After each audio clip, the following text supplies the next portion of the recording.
Kebetulan saya lahir di Indonesia dari pasangan Muslim, maka saya beragama Islam. Seandainya saja saya lahir di Swedia atau Israel dari keluarga Kristen atau Yahudi, apakah ada jaminan bahwa hari ini saya memeluk Islam sebagai agama saya? Tidak. Saya tidak bisa memilih dari mana saya akan lahir dan di mana saya akan tinggal setelah dilahirkan. Untungnya, saya belum pernah bersitegang dengan orang-orang berbeda-beda karena saya tahu bahwa mereka juga tidak bisa memilih apa yang akan mereka terima dari orang tua dan negara. Setelah beberapa menit kita lahir, lingkungan menentukan agama, ras, suku, dan kebangsaan kita. Setelah itu, membela sampai mati segala hal yang bahkan tidak pernah kita putuskan sendiri. Sejak masih bayi, saya didoktrin bahwa Islam adalah satu-satunya agama yang benar. Saya mengasihani mereka yang bukan Muslim, karena mereka kafir dan matinya masuk neraka. Ternyata, teman saya yang Kristen juga punya anggapan yang sama terhadap agamanya. Mereka mengasihani orang yang tidak mengimani Yesus sebagai Tuhan, karena orang-orang ini akan masuk neraka. Begitulah ajaran agama mereka berkata. Maka, bayangkan, jika kita tidak henti menarik satu sama lainnya agar berpindah agama. Bayangkan jika masing-masing umat agama tidak henti saling beradu superioritas seperti itu. Padahal tak akan ada titik temu. Jalaluddin Rumi mengatakan, kebenaran adalah selembar cermin di tangan Tuhan.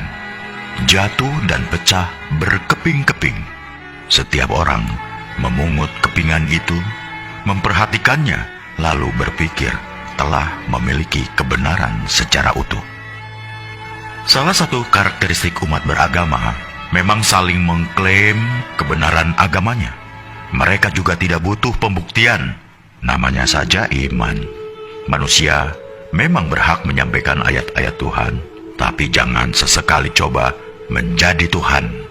Tidak usah melabeli orang masuk surga atau neraka, karena kita pun masih menghamba.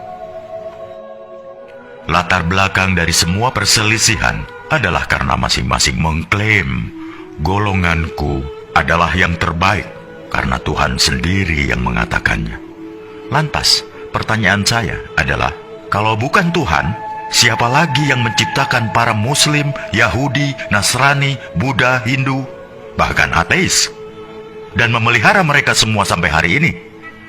Agama apapun tidak ada yang meragukan bahwa Tuhan itu Maha Kuasa dan Maha Segala-galanya. Jika Dia mau, Dia bisa saja menjadikan kita semua sama, serupa, seagama, sebangsa, budaya yang sama. Tapi tidak kan? Apakah jika suatu negara dihuni oleh rakyat dengan agama yang sama, hal itu akan menjamin kerukunan? Tidak.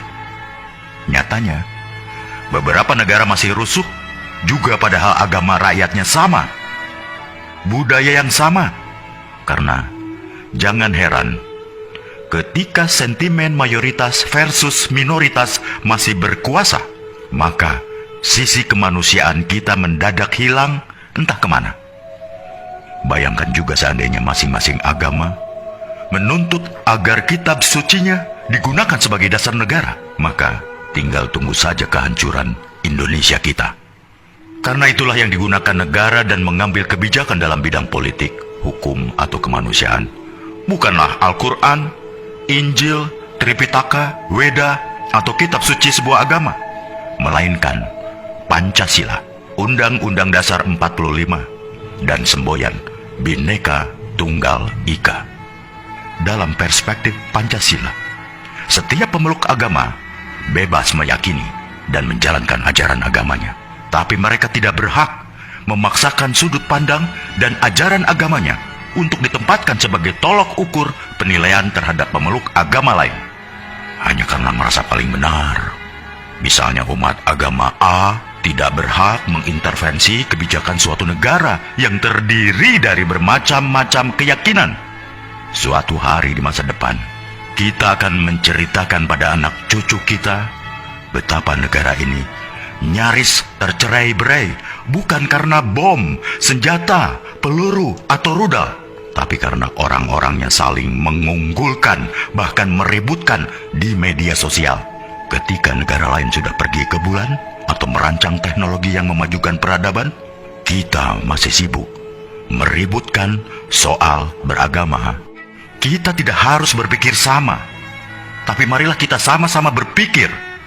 Apakah kita sesama anak bangsa terus-terusan bertikai?